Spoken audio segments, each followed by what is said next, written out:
Hey there, I'm Taylor, and I'm the owner of Radiate Prints and the host of the Shop Talk with Radiate Prints podcast. This week, I have Daniel Overby on, and he and his wife are the owners of EC Leases. Daniel shares with us how he got into real estate, and it's not the way that most people probably would think.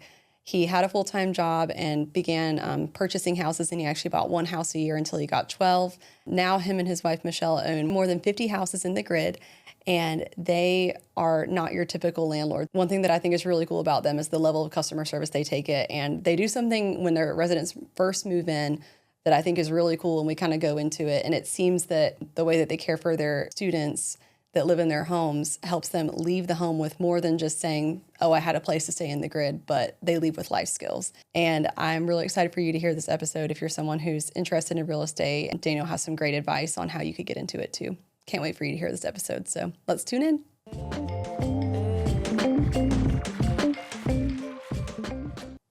When I was, I guess, something like 9th grade, 10th grade, my parents had separated and I lived with my mom. We were doing a plumbing repair because I think we couldn't quite afford to get it done, but we flooded the house. Oh my gosh. And I remember all the wood floors in the house like buckled. And so if buckled basically means like it cups. Sometimes people call it scallops. And so we had water everywhere. That happened once. And then later in high school, I was also working on another project with my mom, one of the sinks in the bathroom. But it was like resting on this 2x4, holding it up. So we had it kind of just right. Yeah. And a girl that I was chasing at the time, maybe we were dating, I don't remember. Yeah. But she came over and she nudged it just the wrong way, and then it flooded again. So we had in high school and maybe middle school 2 times when our house kind of flooded with water, with floor damage. And so my mom just had that entrepreneurial kind of we can do it spirit.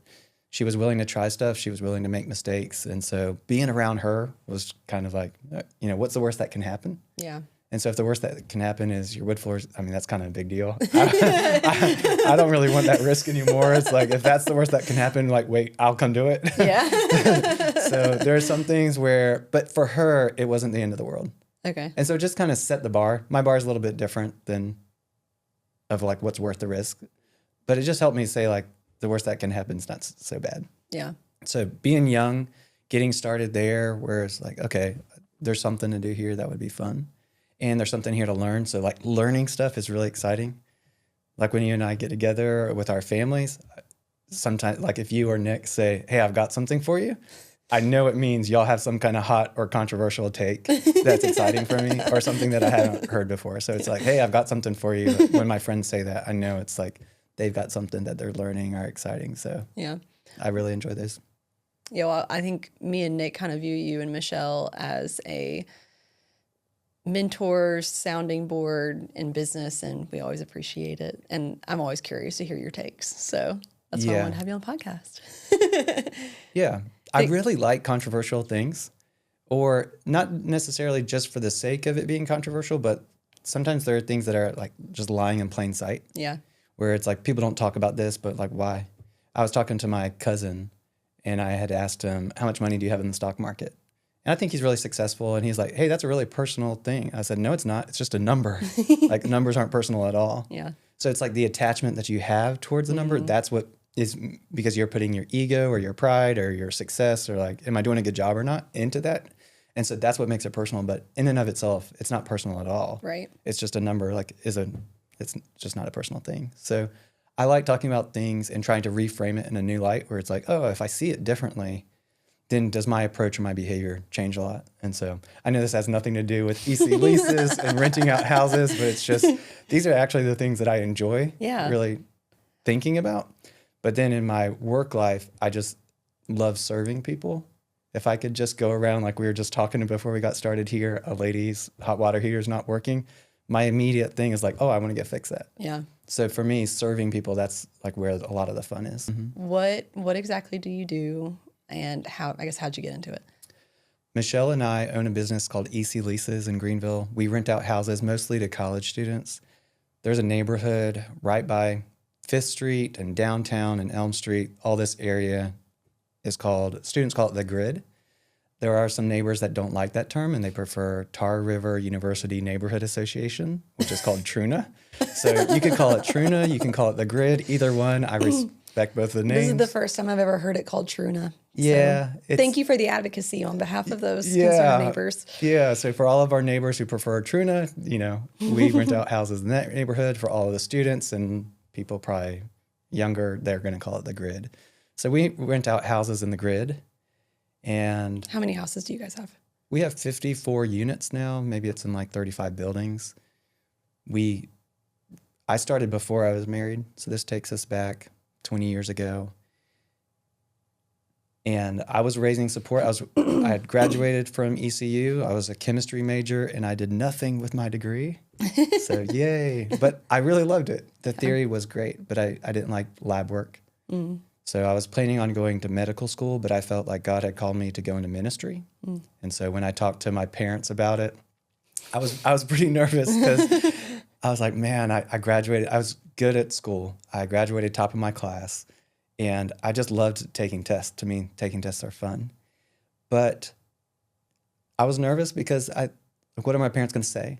Are they going to say you wasted your education? But when I told them I'd like to go into ministry, I feel called to go into ministry, they're like, yeah, we know. And I was just like, well, why didn't you tell me? And they're like, well, we wanted you to figure it out yourself. Cool. So I was like, okay. And so I'd been doing ministry with international students here in Greenville. And you said you did that for 12 years. Is that when you got into real estate, like during that time, or? I got into real estate probably immediately after graduation because I knew raising support as a missionary, I would not have a retirement. Mm. So for me, real estate was always a retirement plan. So I read books by Susie Orman and maybe Dave Ramsey, David Bach, Robert Kiyosaki. They all had these kind of like personal finance kind of books. Mm-hmm. And ultimately what I gathered from them was essentially kind of like no debt or low debt.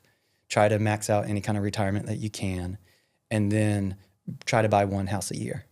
Mm. So the buying one house a year was related to you could get a more favorable mortgage. So if you get a mortgage for a house that you're going to live in, you get a lower interest rate. Right. So if you go and you live in that house and then you stay in a year, you've kind of fulfilled your obligation. Like this is my primary residence. Right. But then the second year, you could do it again. Mm. You could buy another house, you could go live in it, and then you could rent out the first house that you already had. So now you have two properties. And so part of the reason you do that is because the banks, as you have a year's worth of income from a property, they add it to your job. Mm. So in your job, if you make $30,000, but then your rental makes $10,000, the next time you go to apply for a loan, they say you have $40,000. Right. And then if you do that again, then the next time you have $50,000. So as you grow your portfolio of properties, it makes your income look bigger because you're getting income from those properties. So it allows you to grow. And so that's the strategy that was taught. There are a lot more aggressive strategies that are a lot higher with that. But this one allows you to grow like one a year. Okay. And so that's what I was doing. When I was married, I had 3 properties. And then we every year just bought a property. So 12 years, we had 12 properties. And Michelle, she talks at a lot of the sororities around here. She'll give them like, you can have honestly like 7, 8, 10, 12 properties, and it can be a hobby. Like it doesn't have to be a full-time job at all. So for us, we were both working full-time. We both had gone to grad school, and we had these like 12 properties on the side, and it was not at all overtaking our life. Yeah, so it's kind of easy to do that, but I've also seen it where people have just 1 or 2, and it's kind of not worth the effort. Okay. So it's like you need enough to make it worth the effort for you, but sometimes 1 or 2 just doesn't make it worth it for people. So you kind of have to invest a little bit more. In real estate, most likely you're not going to make a lot of money in 2 to 5 years. You really need to be in it like 10 to 20 plus years. Okay. So would you say that's a strategy that you would recommend someone tried implementing, like the 1 a year that you described? Oh, my best strategy for anything, gosh, I tell so many young people this, is get a higher paying job. That's the strategy? It's the best investment by far you can make in your life. Okay. So if you have the ability and you're in a field where you can do it, you might come out of school and work a year, and let's just say you can make $40,000. If you worked really hard and networked yourself, but you might also be able to get a job that paid you $50,000 if you worked really hard. Yeah. Willing to do whatever you needed to do. Maybe you did internships. You just made $10,000 just by but you risked nothing. You didn't take out any debt. to make $10,000. That's an infinite return. So if you're looking at something to make a 10% return, you would have had to have invested $100,000 to get $10,000. It's like, come on, there's nothing that's going to give you that kind of return. And so if you can leverage yourself and work your jobs in that way, well, what if the next year you could be at $60,000 or, push it up a little bit?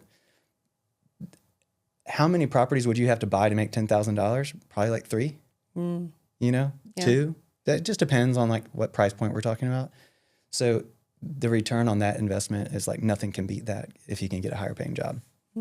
So my initial advice is always how do I get into real estate? I'm like, don't.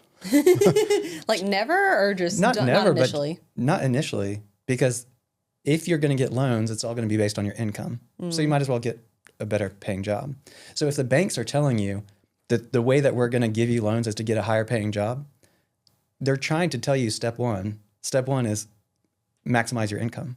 But sometimes people, what they do is when they come to you and ask for advice, they're like, hey, what should I do to get into real estate? It's like, well, don't forget step 1, get a higher paying income. So it's just trying to go back to there. And so that philosophy for me comes into how much do you save? Morgan Housel wrote a book called The Psychology of Money.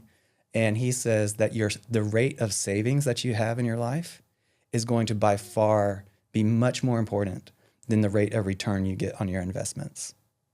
So if you make combined income for Michelle and I, maybe at one point we were making like $100,000. And so if we saved 10% of that, it was $10,000. Right.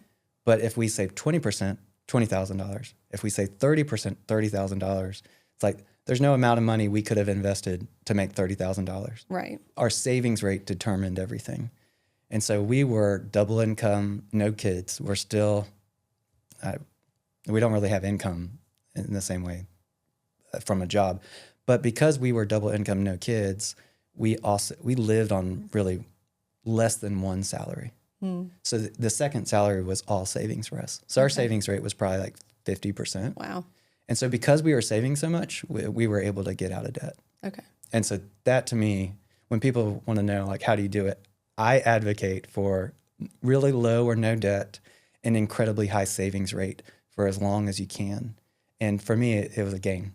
Yeah. That game was fun. But I'm pretty frugal. I kind of an ascetic personality. Like, I don't love consumerism. I don't like buying stuff. I like making stuff last.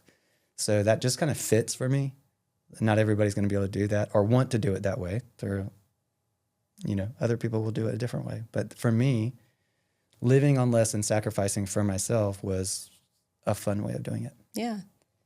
And I know initially, I remember Michelle told me that you guys would buy a duplex and you would live in one side and rent the other side out. Is that what you did for your first property, or was that something you did later? And so I was doing the ministry there, living with international students. So I had a guy from China living with me, a guy from Brazil living with me, a guy from Japan living with me. And so we did live in one half of a duplex and we rented out the other. While we lived in that half, we also renovated the bathroom. And so for a month or so, I guess we didn't have a bathroom. So that was pretty awesome. What did you have to do? Well, you still have to use the bathroom. I mean, yeah. So you have to find ways of like, where are you going to go? What are you going to do? I might have done it over like a Christmas break or something like that to try to minimize it, but my roommate was helping me. Okay. So a lot of these international guys, when they would come over, they had never done any manual labor. And I remember one guy from Bangladesh, he would not let me pay him because it was seen as beneath him to do the work. So if he was volunteering his time, he was really interested in it. I wouldn't be surprised if he's doing something with it now. But to get paid to do manual labor was just like, I can't do that. Really? So there was like a cultural thing. Yeah, a cultural thing. That manual labor is like blue collar, and I'm not a blue collar person. My parents don't want me to be a blue collar person. I probably really resonate with the blue collar lifestyle. That works for me really well. So you guys would live in one side, rent the other side out, and then after a year, I guess, move into a different house and do the same thing, or? Yeah. So those roommates were people that I lived with before I was married. Okay. And then when Michelle and I got married, we continued doing the same thing. Okay. When Michelle and I got married, we did not have a bathroom in our house for probably 6 weeks, 2 months. And it was our first day home. So we came back home and we did not have a bathroom. Did you go on like a honeymoon or anything? I think, yeah, we had a couple of days. We had Okay. like 3 or 4 days. So you came home, no bathroom. No bathroom. And so, man, so many of my friends would say something along the lines of, I can't believe Michelle's doing that, or I can't believe she married you. And I'm just like, yeah, if she didn't want to do it, I wouldn't marry her. It's like just being a self-centered kind of person. But I think I did do these like little tests along the way. Like, she's really flexible and like adaptability in her personality. She's go with the flow kind of person. I knew I probably needed something like that, but not every woman would want to live without a bathroom for a month or two, but she did it. And I don't think she ever complained, or I don't know why, but she just did it. She just went with it. Yeah, she just went with it. But we are fortunate. Because we were renting to some people from Taiwan who lived beneath us. And so we could take showers there. Okay, yeah. She worked at the hospital. She could take showers there. Okay. You could go to the rec center and take a shower there. So Yeah. you can do what you need to do. And 5-gallon buckets are shaped really similar to a toilet. So, So you made it work for 6 weeks until until the it bathroom renovated. until it was done. Mm-hmm. And at the time, I guess Michelle was working at the hospital as a midwife. She's a nurse at that time, but she was going back to school, getting her master's to be a nurse midwife. Okay. And then she did midwifery, which is a fun word to say. She did midwifery for, I don't know, like close to 10 years or so. Yeah. And I guess at the time you were in ministry. At what point did you, I guess, transition out? In 2016, I think in 2015, so we had been married probably around, I guess, 8 years, but I think we had 12 properties at that time. We then the next year, we bought 10 houses. Oh, wow. In 1 year? Yeah. So you kind of went from the plan of 1 a year to 10 in a year? Well, I think we were up to 12 houses, but then we took a couple years off. And because we felt good. Yeah. We're like, this is going to be enough to retire on. Like I said, you can have 10 houses. Because this was the retirement plan all along. Yeah. So this was we had never taken any money out of that business at all. And so EC Leases was just running, any profits were just to buy the next house. And that was great. So for us, whenever we then decided we're done, like we're okay, the housing prices were still pretty good, but we just weren't out there searching for it. Sometimes people would ask us, would you like to buy this? And sometimes it was just like, no, we're good. Yeah. It's like the only way we would buy it is if it was this price. Like, and then they're like, well, we'll take that price. I was like, okay, then I guess we'll buy it. So we had done that. But this next year we bought a house in an area that wasn't that great. We didn't know. We saw the potentials, like these are 2 duplexes. They were right next to each other. Convenient. So we were just like, yeah, we can buy those. And it's not that far. It's still on the grid. But then as we got in that neighborhood, we realized, oh, there's maybe some other issues here that we would need to work on. It's like curb appeal and the renovating these properties. But then as we looked around, there were so many others that were in the same boat. It was like, man, the investment at the time, you might pay $100,000 for a house that could rent you, let's just say like a duplex. Both sides could rent you for like $500 a side. So you're like a 1% kind of return. Yeah. But you could put $30,000 of repairs into the property and you could almost double the amount of rent you would get. And so that investment of the renovation was actually much more valuable than buying the property, because you were paying $30,000 and you were getting double the amount of money. So it's just like, it felt like a no-brainer. So we would go around and talk to some of the other landlords, like, have you ever thought of putting a little bit more money into it? You could probably really rent it out for twice as much. And some of them just didn't want to rent to students. They were just like, no, students are going to tear it up. And my experience at that time had changed because of Allison Faulkner. She was an investor here. I think she started a physical therapy, maybe the first physical therapy in like North Carolina. Okay. I think she sold that business. She had been in real estate and commercial real estate with her family in Kinston and Greenville. And so she really taught us, Michelle and I both, a lot about how you can give students a better product, a better house that looks much better. And if you give them a good product, they'll take care of it. So we learned that from her, like to raise our standard of what a rental should be. And then we tried to spread the word now in this neighborhood. How was that received, though? Nobody wanted to do it. Nobody wanted to do it. So we kind of got to that same point again. It's like, well, if you don't want to do this, would you want to sell it? And so we just kept doing that. And that year we bought, I guess, 10, 12 houses. Were they all we in were the same area? Yeah, they were all in the same street. No way. Yeah, so because we just went from landlord to landlord saying like, hey, this is the opportunity. Do you want to do this? Do you want to join us? We're renovating here. We'd love to have you renovate too. Here's like how it could work financially for you. We think it would be great. Would you like to? Because them renovating helps you. Yes. Yep, absolutely. So like everybody would benefit from it, but they didn't want to. And so they're like, well, have you ever thought of selling it? They're like, well, I wouldn't want to sell it unless I could get this for it. And I'm like, okay, we'll pay that. Or something like that. Yeah. Or so it grew, and we were growing in a strategic way in this one neighborhood where it's like, okay, if we got enough, and Allison was buying properties too at the same time in that same neighborhood. So it's like, if we could get enough, yeah, we were like-minded. Yeah. Where if we renovated the houses and took care of them, then we could elevate the property in general, the rents, the experience for students, and that would kind of be a win for everybody. So that was a fun process, but that was in 2015. And then in 2016, we did the same thing again. We bought another 10. So Wow. in that year, I was like, okay, I need to stop working because it came full time for me. And then as you're trying to renovate a lot of houses in a short period of time, like doing 10 renovations in 6 months or something like that, that was really, really challenging. Did you use subcontractors or was it just you? Yeah, we probably had 30, sometimes 40 people working for us every day. Wow.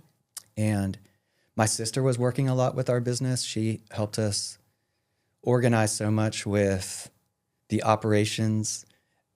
When I'm on ChatGPT and I'm asking them to help me craft a message, I'm like, make it more Chick-fil-A. So like it will have that tone, more my pleasure. Yeah. So sometimes I'll put something in there. I'm like more CFA. And so chat knows that means more Chick-fil-A, and which means more my pleasure. So that really came from my sister. It's like the way that you talk, the way that how quickly you respond to people. Like if they are angry, you do not want to wait. Like you need to respond to them really quickly, or their anger is going to now get like blown up because you're not giving them. They're asking for not attention in a bad way, but they're asking, hey, I want your attention to address this issue. So then if you don't give them the attention, it's like more fuel to the fire for their anger. So she really taught us a lot about how to respond quickly, how to always treat people with great like courtesy and respect. So she kind of transformed our customer service side of it and the experience there. And she was remote and still is. Yeah. Yeah. So she still worked with us some, but we're not growing in the same way. Like we haven't bought any properties in, I don't know, like 7 years, just because we're at capacity. Yeah. We can't physically probably do anymore. And it's limited by our ability to hire people. We're just not really that good at it. And I feel like maybe it's a limiting belief or something like that, but we're not great at hiring and manage other people, but we do have high standards for ourselves. And maybe we want to control things too. But if we can just do it ourselves, we feel pretty good about that. So our business is kind of capped in some ways because we do a lot of work ourselves. Yeah. My dad had these things like, it's hard to find good help, or if you want something done right, do it yourself. So it's like those kind of mantras have stayed with me maybe more than have been beneficial for growing something really big. It almost sounds like kind of contrary to like, I think a lot of businesses get into this mode where like, well, I have to like grow or die. Yeah. You know, so I guess, how do you feel like about that? I guess that idea, like grow or die. Yeah. Adapt or die, evolve or die, all these kind of, if Michael Overton, if you're not growing, you're dying or something like that. I remember him saying that once because he had listed some properties for us to sell. I don't know. I don't think I drank that Kool-Aid. And it's hard to not keep moving the goalpost in life. So when I was younger, I wanted to make $100,000 in passive income. Then maybe I wanted to make $1 million or something like that. And so it's hard to not keep, when you get close or when you achieve your goal, to not now move the goalpost again. To say, oh, well, that goal was great, but now I want this goal. Or not. So the ability to be content and satisfied. Like if I doubled the amount of income that we were making, I don't think I would really change my lifestyle at all. Yeah. I'm pretty satisfied. I would like to work a little bit less, which is why I would like to sell some properties. But as far as in general, like I'm not going to double the amount of money I spend a year. So I just feel like this is the way kind of life works best for me. And so with Michelle, we're kind of in that together. Yeah. Where it's like, we don't really need more. And if we try to push ourselves to grow, we're probably now putting ourselves in a place that we're not good anymore. Yeah. Because now we have to manage people. Now we are less hands-on in our business. And the thing that I think that we're good at is we give our customers really good communication that's really prompt and respectful and kind. And we also serve them quickly. Those things would, as we employ other people, those things would change. Yeah. So it kind of changed the nature of what we're offering to our customers and our residents. And I think we kind of glossed over this, and it might be kind of my fault because I know you guys and I know your business, but you would say 100% of your residents are students, or do you have any residents? Yeah. We had one resident who was a retired librarian, and she lived with us for 10 years, but she was the one not student. Yeah. So the rest of them are college students. Yeah, it's all college students. Wow. And I know you kind of hinted at it earlier, but I guess commonly when students think of landlords on the grid, it's maybe not imagining the most well-kept home. Yeah. And I've seen some marketing with people like that too, where it's trying to say the grid is a dangerous place. Landlords can be shady or sketchy or try to take advantage of you. And you need to be careful about this environment. I know that is there. I just don't think that's most of the time true. Most of the time people want to serve you well, but to varying degrees. One landlord thinks this is great service. Another landlord thinks this is great service.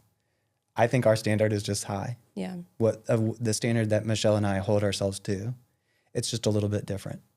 And there are some landlords that do a great job serving residents, and then there are some that maybe don't do as good, but that's going to be true in every business. Right.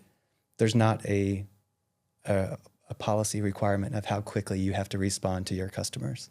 It's going to be an internal drive. What drives that person? What drives the culture of that business?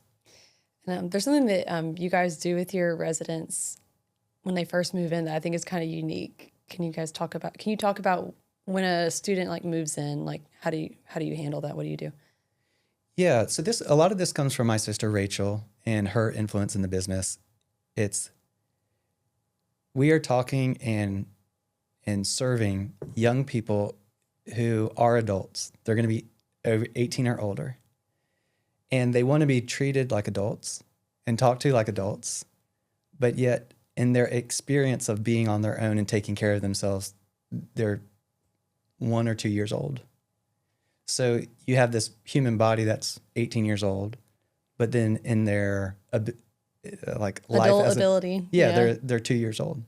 So you need to treat them with a great amount of respect, but also serve them knowing that they don't have a lot of experience.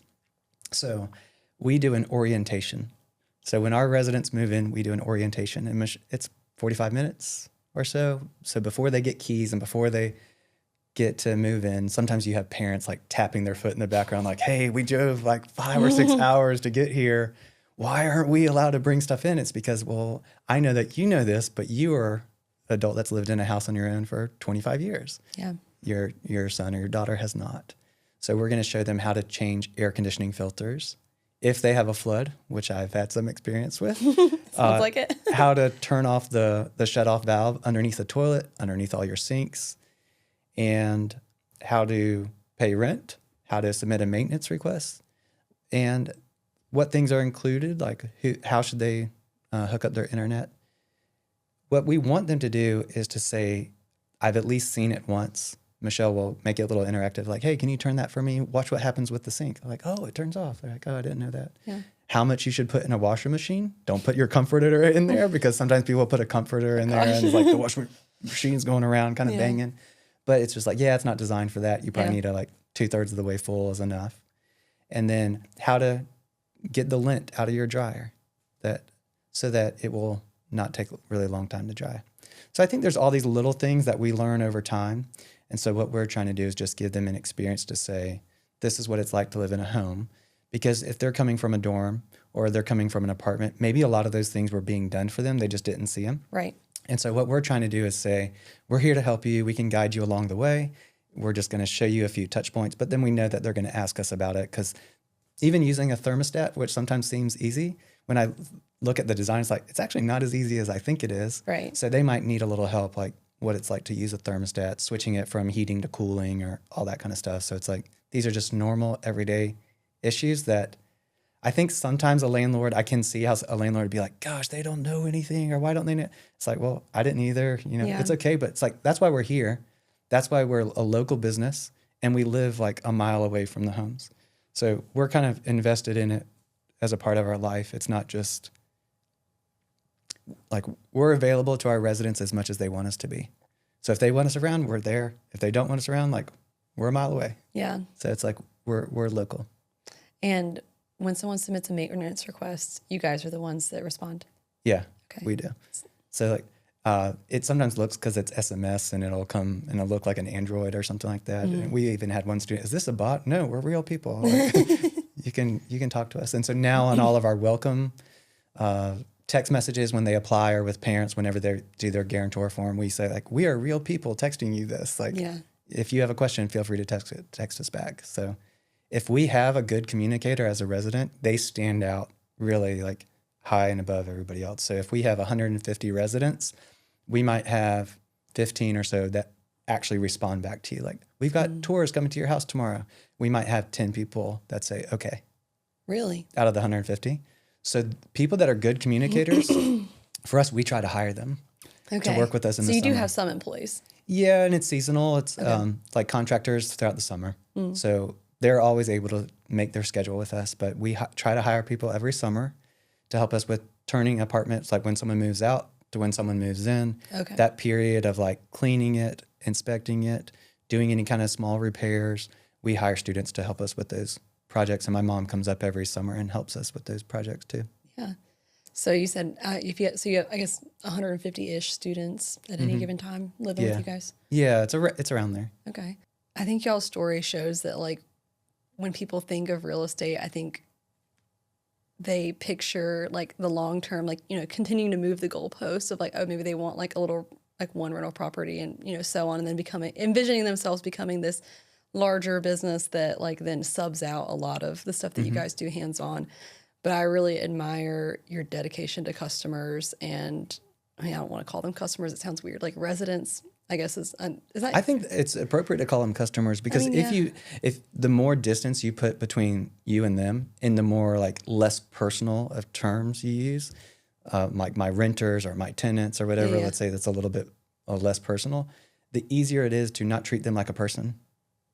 And so I don't want that. I want to treat them like a person. I want to treat them like a human being. Yeah. And that has needs. And when they're asking for attention, you want to give them attention, And sometimes you might have to educate them because they're young and renting houses, and it's probably their first experience. But hopefully in that first experience, we can kind of set the bar high for them. Yeah. And do a good job. Like, we don't nail it every time, but we want to. Yeah. And so we want to try to serve them well. So I think calling them customers, the way that we speak about them, really does also influence the way that we treat them too. I agree. It's funny because I almost think customers is like more removed than like resident. Oh, okay. I don't know. Maybe it's just like an outside of industry thing. Yeah, okay. Customers, that language comes a lot from my sister. Yeah. Residents is probably my own language, as opposed to tenant. Or guest. Yeah, we're just not Airbnb. Like a guest feels short term to me, but it's probably a better word, but it feels short term. Well, you know what's funny?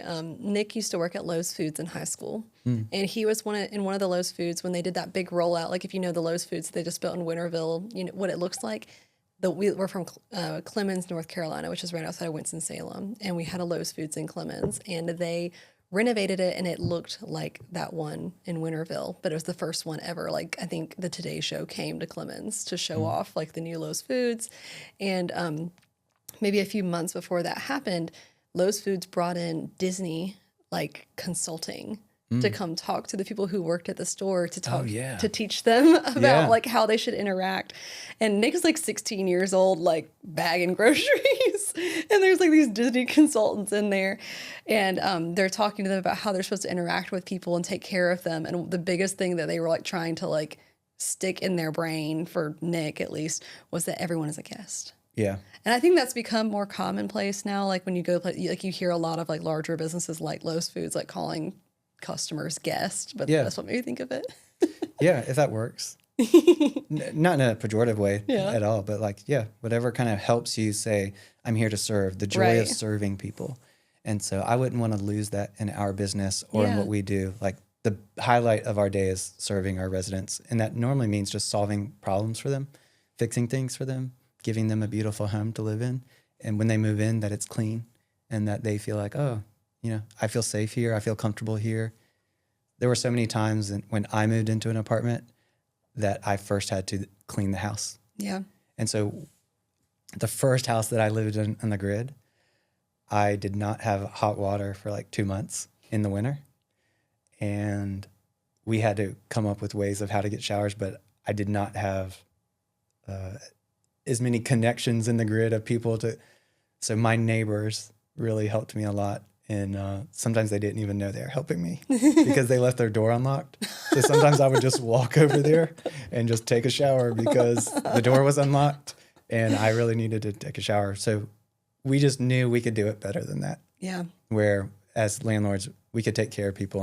And so if something's not working, like I kind of am a little stressed, like, okay, I got to get this done. Yeah. So if it's 9:00 at night, like I'm over there, I'm fixing it. Yeah. Yeah. Well, I have some questions that I ask everybody at the end, and I'm really excited to hear your thoughts. So what is one small thing that has made a surprisingly big difference in your business? I haven't heard anybody say this, and it kind of it's just the internet.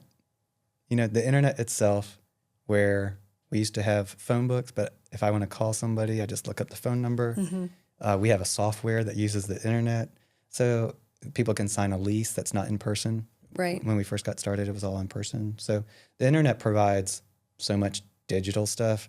If it wasn't the internet, a computer, which allows you to get on the internet. So for us, it's probably that's the biggest change because it creates a little bit easier thing, and more people can see it. So like it allows our parents to get connected a little bit more. Yeah, and what's interesting. Last week's episode was with Bob Phillips. At the time this comes out, you're going to be right after Bob. And his answer to this was responding to people promptly. Oh, yeah. So it kind of sounds funny that like that was kind of something you had mentioned earlier. And he said that was his small thing, was like prompt response. Oh, yeah. Because I think in general, you think it's small. Or like you might not think that's like a big deal, but to people it is such a big deal. Yeah, we hold ourselves to that as a high standard. Yeah. Even if they don't respond back to us, we still need to respond quickly to them. Right. Mm-hmm. And if you could go back in time and give yourself one piece of advice, what would it be? If I could manage people, like if I learn to manage people, like if that was possible, then it would open up a lot more doors for what our business could do. Mm. So if that was on the table, then I would say, learn how to love and serve your employees in the same way that you do your customers. So I think that I have that love for our customers, but it's just sometimes hard to like do it on the employee side. So if I was able to develop or learn that skill, that would be probably a game changer for us. Besides your business, what's one passion or hobby that recharges your batteries? What do you think? I have a guess, but I want to hear you say it. What do you think it is? Debating people.